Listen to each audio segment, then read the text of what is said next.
बोलो जयकारा बोल मेरे श्री गुरु महाराज की जय। श्री सद्गुरुदेव भगवान की जय। गुरुमुखो, सृष्टि की जितनी भी रचना है और इस रचना के अंतर्गत जितने भी प्राणी एवं पदार्थ हैं, सभी किसी न किसी विशेष उद्देश्य से बने हैं, किसी न किसी विशेष प्रयोजन से अस्तित्व में आए हैं। यदि वह प्राणी अथवा पदार्थ अपने उस विषय उद्देश्य को पूरा करता है जिसके लिए उसकी उत्पत्ति अथवा रचना हुई है, तब तो वह सफल एवं सार्थक है। इसके विपरीत यदि वह अपने इस विशेष उद्देश्य की पूर्ति नहीं करता, तब वह प्राणी अथवा पदार्थ व्यर्थ एवं निरर्थक है। उदाहरण के लिए एक माली अपने बाग में फूलों का एक पौधा लगाता है, यह सोचकर कि उसमें एक दिन सुंदर एवं सुगंधित फूल खिलेंगे जो अपनी सुंदरता से सबका मन मोह लेंगे और अपनी भीनी भीनी सुगंधि से आसपास का वातावरण सुवासित कर देंगे। यदि वह पौधा अपने इस उद्देश्य की पूर्ति करता है, अर्थात उसमें सुंदर और सुगंधित पुष्प विकसित होकर वातावरण को सुवासित करता है और अपनी सुंदरता से सबको अपनी ओर आकर्षित करते हैं, तो फिर वह पौधा माली को प्यारा लगता है। माली उसकी हर तरह से सार संभार करता है।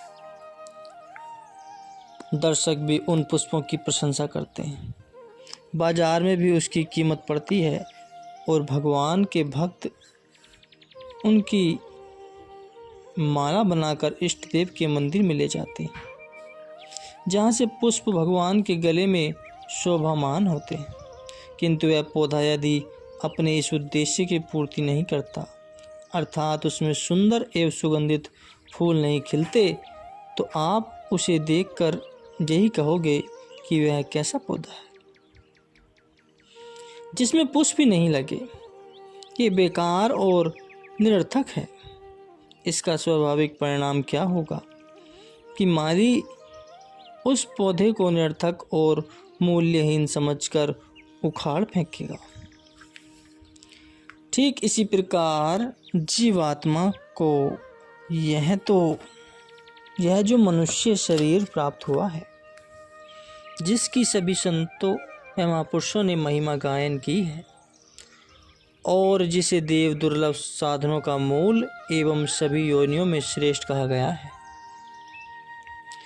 यह भी किसी प्रयोजन उद्देश्य अथवा प्रयोजन से ही जीवात्मा को प्राप्त हुआ है। अन्य शब्दों में मनुष्य भी किसी विशेष उद्देश्य से संसार में आया है। अब यदि वह इस उद्देश्य की पूर्ति करता है,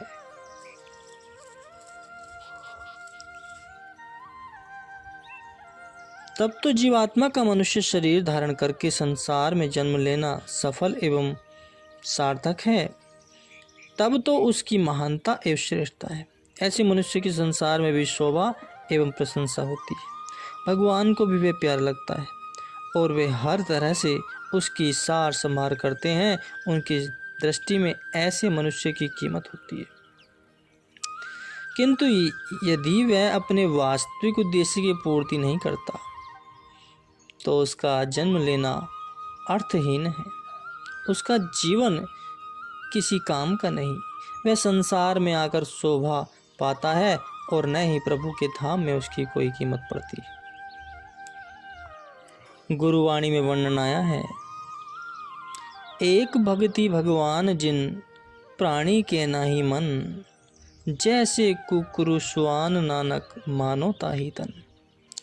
जिस प्राणी के हृदय में भगवान की भक्ति नहीं है, उसका शरीर शुकर और श्वान अर्थात नीच योनियों के सदृश्य ही माना जाएगा। तात्पर्य है कि मनुष्य में भले ही अन्य सभी गुण हों, अर्थात वह धनवान हो, कुलवान हो, विद्वान हो, रूपवान हो, उच्च पद पर आसीन हो, संसार में उसकी मान प्रतिष्ठा हो, शरीर की सुख सुविधा के हर प्रकार के सामान उसे उपलब्ध हो, यह सब कुछ होते हुए भी यदि एक गुण उसमें नहीं, अर्थात उसके हृदय में प्रभु की भक्ति नहीं, तो फिर वह मनुष्य कहलाने का अधिकारी कदापि नहीं। उसे अन्य योनियों की तरह ही समझना चाहिए। उसका मनुष्य शरीर धारण करना किसी लेखे में नहीं है। अनेक प्रकार के सांसारिक सुख अथवा गुण प्राप्त कर लेने पर भी भक्ति के बिना उसका जीवन निरर्थक एवं बेकार है।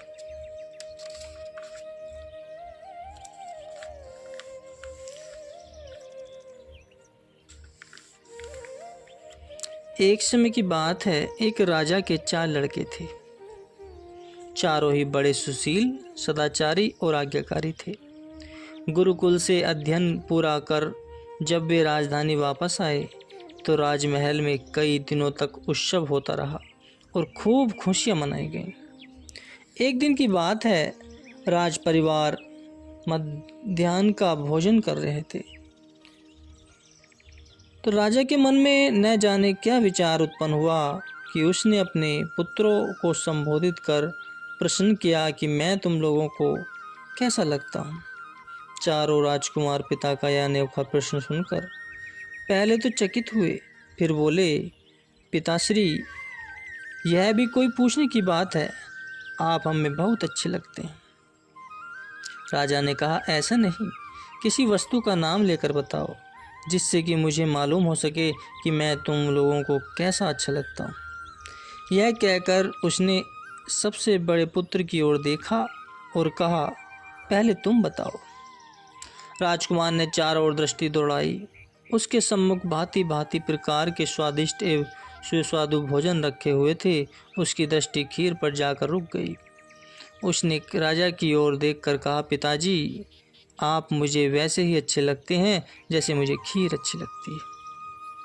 राजा बड़े पुत्र का यह उत्तर सुनकर मन ही मन में प्रसन्न हुआ। तदुपरांत उसने दूसरे पुत्र की ओर देखकर वही प्रश्न किया। उसने भी सामने रखे व्यंजनों की ओर देखा। उसे हलवा बहुत प्रिय था, अतः हलवे की प्लेट की ओर संकेत करते हुए बोला, पिताश्री, आप मुझे वैसे ही अच्छे लगते हैं जैसे मुझे हलवा अच्छा लगता है।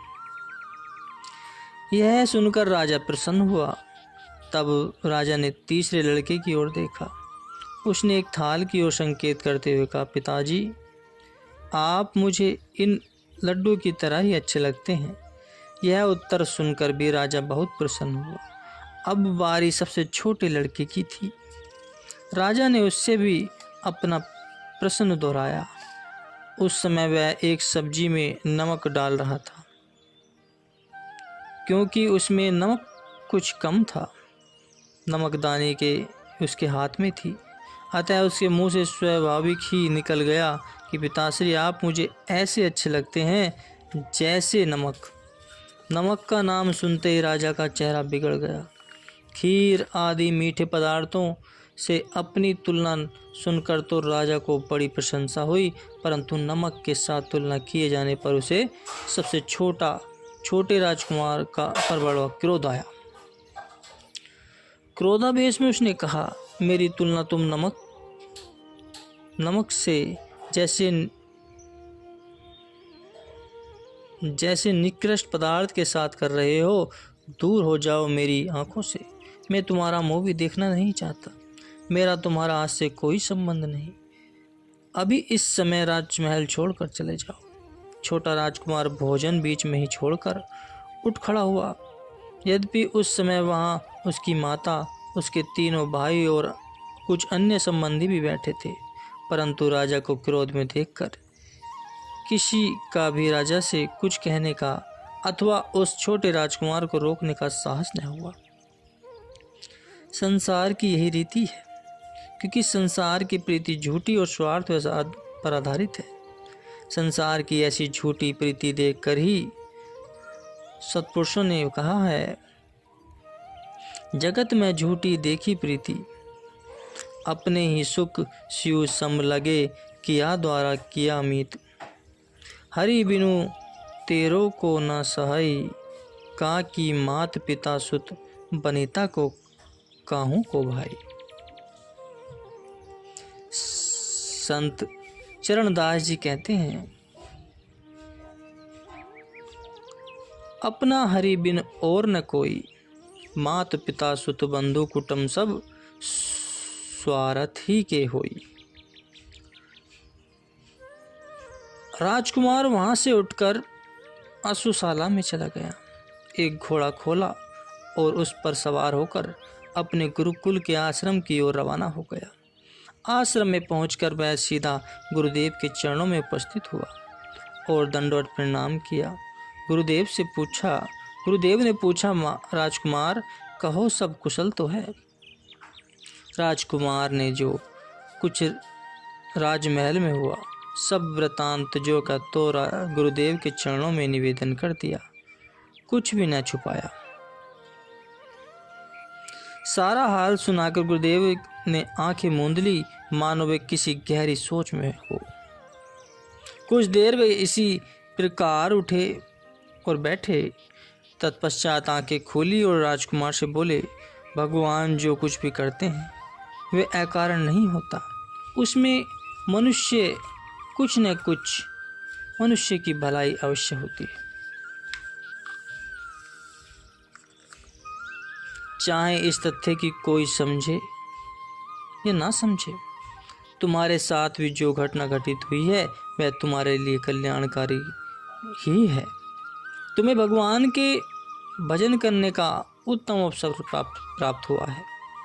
अब तुम ऐसा करो कि यहाँ से लगभग 3 किलोमीटर की दूरी पर जो नदी बह रही है उसके किनारे एकांत स्थान पर एक कुटिया बना लो और मन चित्त लगाकर परमात्मा का भजन सुमरन करो। तुम्हारा हर प्रकार से मंगल होगा। बीच बीच में यहाँ आते रहना। उसके बाद गुरुदेव ने उसे एकांत में कुछ बातें समझाई जो शुभ आशीर्वाद दिया। गुरुदेव के आदेश अनुसार राजकुमार ने नदी के किनारे के स्थान चुना। वहाँ पर एक पर्णकुटी बनाई और भजन अभ्यास में मग्न हो गया। राजकुमार को भजन करते हुए कई वर्ष बीत गए। उसके सिर और दाढ़ी मूछ के बाल भी उस बीच बहुत बढ़ गए। आसपास के ग्रामवासी उसका बहुत ही आदर सम्मान करने लगे। आवश्यकता अनुसार वे उसे खाने पीने का सामान पहुंचा दिया करते थे। एक दिन राजा अपने 3 पुत्रों के साथ शिकार के लिए वन में गया। उनमें आपस में यह निश्चित हुआ कि जो भी शिकार को पहले देखेगा केवल वही उसका पीछा करेगा, अन्य सब उसी स्थान पर उसकी प्रतीक्षा करेंगे। संयोग की बात की कि राजा की दृष्टि एक हिरण पर पड़ी। उसने जो ही धनुष पर बाण चढ़ाया कि हिरण छलांगे भरता हुआ द्रुत गति से एक ओर भागा। राजा ने भी घोड़ा उसके पीछे दौड़ाया। हिरण का पीछा करते करते दोपहर हो गई, परंतु हिरण राजा के हाथ न आया और एक स्थान पर घने वृक्षों में आंखों से ओझल हो गया। जब बहुत तलाश करते करते वह कुछ नहीं पता चला तो राजा ने उसका ख्याल छोड़कर वापस लौटने का विचार किया, परंतु उसे मार्ग का कुछ पता न चला कि किधर जाना है। अंततः उसने यह सोचकर घोड़ा एक ओर बढ़ाया कि कहीं कोई व्यक्ति मिल जाएगा तो उसे मार्ग पूछ लिया जाएगा। एक तो थकावट और दूसरे गर्मी के दिन राजा पसीने से तरबतर हो रहा था और उसे प्यास बड़े जोर से सता रही थी, किंतु उस वन में उसे न तो कोई व्यक्ति नजर आया और न ही कोई कुआं अथवा जलाशय दिखाई दिया। चलते चलते आखिर वन की सीमा समाप्त हो गई और राजा उसी स्थान पर आ पहुंचा जहां राजकुमार नदी किनारे कुटिया बनाकर रहा करता था। राजा ने दूर से कुटिया देखी तो उसे यह सोचकर कुछ तसल्ली हुई कि यहाँ अवश्य ही कोई रहता होगा। अब यहाँ जल भी पीने को मिल जाएगा और राजधानी के मार्ग का भी पता चल जाएगा। यदि जगह उसे कुछ पहचानी सी मालूम पड़ रही थी, परंतु पूरा ध्यान नहीं आ रहा था कि वह कौन सी जगह है। निकट पहुंचकर वह घोड़े से उतरा। घोड़ा उसने एक वृक्ष के साथ बांध दिया और स्वयं कुटिया के निकट चला। द्वार से झांकने पर उसने देखा कि अंदर एक साधु ध्यान में मग्न बैठा है, जिसकी खूब लंबी जटाएं और लंबी दाढ़ी है। उसने साधु को आवाज़ दी कि महात्मन, जब उसे कोई उत्तर न मिला तो इस बार उसने जरा जोर से आवाज़ दी, महात्मन। तो साधु ने आंखें खोली। राजा ने उसे प्रणाम किया। साधु राजकुमार ने तो राजा को तुरंत पहचान लिया, परंतु राजा उसे बिल्कुल न पहचान सका। उसने उसे कोई साधु नहीं समझा। साधु ने भी इस बात को प्रकट न किया कि उसने राजा को पहचान लिया है। उसने अनजान बनते हुए कहा, आप? राजा ने उत्तर दिया, मैं इस देश का राजा हूँ और शिकार करते हुए मार्ग भूल गया हूँ। प्यास के कारण मैं प्राण निकले जा रहे हैं। जो हो सके तो थोड़ा जल पिला दीजिए और फिर राजधानी जाने का मार्ग बतला दीजिए। साधु ने राजा को पानी पिलाया, फिर कहा, राजन, आप थके हुए हो, थोड़ी देर विश्राम करके नदी में स्नान कीजिए, घोड़े को भी पानी पिलाइए, तब तक पास के गांव में से आपके लिए भोजन का प्रबंध करता हूँ। राजा बोला, महात्मन, भोजन के लिए आप कष्ट न करें, आप केवल मुझे मार्ग बतला दें, आपकी कृपा होगी। साधु ने मुस्कुराते हुए कहा, आप इस देश के राजा हैं, अतः आपका सत्कार करना मेरा धर्म है। फिर इस समय तो आप मेरे अतिथि हैं। अतिथि कुटिया से भूखा चला जाए, यह भला सोचकर कि ये कैसे हो सकता है। आज आपको मेरा आतिथ्य स्वीकार करना ही पड़ेगा। यह कहकर उसने राजा के लिए आसन बिछा दिया। उसके बाद वहाँ से गांव की ओर चला गया। राजा ने घोड़े को पानी पिलाया और उसे घास चरने के लिए छोड़ दिया। फिर स्वयं नदी में स्नान किया और कुटिया में आकर साधु की प्रतीक्षा करने लगा। उधर साधु ने क्या किया कि पास के गांव में गया और ग्रामवासियों को अलग अलग तरह की सब्जी आदि बनाने के लिए कहा और इस विषय में उन्हें कुछ विशेष आदेश भी दिए गए। आसपास के गांव के लोग उस साधु का अत्यधिक सम्मान करते थे। इसका एक कारण तो यह भी था कि वह अधिकतर समय प्रभु के भजन बंदगी में लीन रहते थे। दूसरा यह है कि ग्रामवासियों से वह बड़े ही स्नेह और नम्रता से बात करते थे।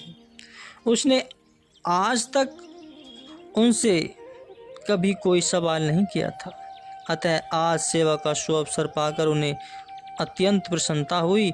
यद्यपि जिस प्रकार का भोजन बनाने के लिए साधु ने उनसे कहा, उससे उन्हें अत्यंत आश्चर्य हुआ, परंतु वे लोग यह सोचकर कुछ न बोले कि इसमें भी कोई न कोई भेद होगा। साधु के कहे अनुसार ग्रामवासियों ने अति शीघ्र कई तरह के व्यंजन, पूरी, कचौरी, खीर, हलवा अथवा 3-4 प्रकार की सब्जियां बनाकर सब कुछ साधु की कुटिया में पहुंचा दिया। साधु ने राजा को भोजन के लिए आमंत्रित किया। राजा ने तो यह समझा था कि रूखा सूखा भोजन होगा। साधु का दिल रखने के लिए थोड़ा सा खा लूँगा, परंतु देसी घी के बने हुए न अनेक प्रकार के व्यंजन सामने देखकर उसकी भूख बढ़ गई। साधु ने राजा के सम्मुख भोजन परोसते हुए कहा, पहले क्या खाओगे, खीर या हलवा? मुझे मीठी चीज़ें अच्छी नहीं लगती, फिर भी चूँकि ग्रामवासी बनाकर लाए हैं इसलिए एक एक चम्मच दोनों ही चीज़ें ले लो, राजा ने उत्तर दिया। साधु मुस्कुरा दिया। राजा ने एक एक चम्मच खीर और हलवा खाया, फिर पूरी खाने लगा। उसने सब्जी के साथ कोर मुंह में डाला, परंतु सब्जी फीकी थी। उसमें नमक नहीं थी। राजा ने सोचा, भोजन चूंकि जल्दी जल्दी तैयार किया गया है, इसलिए बनाने वाला नमक डालना भूल गया होगा। अतएव उसने दूसरा कोर दूसरी सब्जी के साथ खाना चाहा, उसमें भी नमक नहीं थी। राजा ने तीसरी सब्जी को चखा तो वह भी अनोखी निकली। राजा बड़ा हैरान हुआ। उसने साधु की ओर देखा। साधु ने जब उसे अपनी ओर देखते हुए पाया तो पूछा, राजन, क्या भोजन ठीक नहीं बना? कोई कमी हो तो बतलाइए। ये ग्रामवासी सादे लोग हैं, इसलिए सादा भोजन ही करते हैं। राजा बोला, और तो कोई कमी भोजन में नहीं है, परंतु किसी भी सब्जी में नमक नहीं है। नमक डालना शायद वे भूल गए हैं, इसलिए थोड़ा नमक हो तो दे दीजिए। राजन, कितने प्रेम और परिश्रम से ये सब्जी ग्रामवासियों ने बनाई है। सब्जी अवश्य ही स्वादिष्ट होंगी। उनमें यदि नमक नहीं तो क्या हुआ, आप मज़े से भोजन कीजिए, साधु ने कहा। राजा हंसते हुए बोला, वाह महाराज, नमक के बिना भी सब्जी में कोई स्वाद है। नमक के बिना भोजन तो चाहे वह कितने ही परिश्रम से क्यों न बनाया गया हो, निरस और बेस्वादिष्ट ही है। तो क्या भोजन में नमक का होना इतना अधिक जरूरी है? नमक का भोजन में इतना अधिक महत्व है। उसके बिना भोजन में कोई रस नहीं, कोई स्वाद नहीं। साधु का प्रश्न था। राजा ने उत्तर दिया कि महात्मन, यह भी कोई पूछने वाली बात है। नमक के बिना तो ये तरह तरह के व्यंजन बिल्कुल फीके और बेकार हैं। यदि यह कहा जाए कि नमक के बिना भोजन किसी काम का नहीं, तो गलत न होगा। साधु बोला, राजन, जब भोजन में नमक का इतना अधिक महत्व है, तो उसके बिना भोजन आपकी दृष्टि में बेकार ही माना जाएगा। तो फिर आपके सबसे छोटे पुत्र ने जब यह कहा था कि आप मुझे वैसे ही अच्छे लगते हैं जैसे नमक, तो आपको उस समय बुरा क्यों लगा था? और आपने क्रोध में आकर उसे आंखों से दूर जाने को क्यों कहा था? साधु के मुख से ये शब्द सुनते ही राजा चौंक उठा। उसे बीती घटना याद आ गई। उसने ध्यानपूर्वक साधु की ओर देखा। राजकुमार को पहचान कर वह भावावेश में आ गया और राजकुमार से लिपट कर रोने लगा। आवेश कुछ कम होने पर राजा ने कहा, आज मुझे अपनी भूल पर पछतावा हो रहा है। आज मुझे ज्ञात हुआ कि नमक कोई निम्न कोटि का पदार्थ नहीं है। अपनी जगह वह अत्यंत महत्व रखता है। जो हुआ उसे भूल जाओ और घर चलकर राजकाज में मेरा हाथ बटाओ। साधु ने उत्तर दिया, जैसे आपको इस बात का पता चल गया है कि नमक का भोजन में अत्यधिक महत्व है, उसके बिना भोजन में कोई रस नहीं और वह किसी काम का नहीं, वैसे ही गुरुदेव की कृपा से मुझे भी इस बात का भली भांति ज्ञान हो गया है कि भोजन भक्ति का जीवन में इतना अधिक महत्व। भजन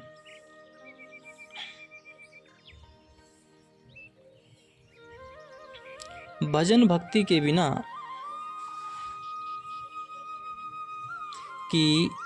भजन भक्ति का जीवन में इतना अधिक महत्व है।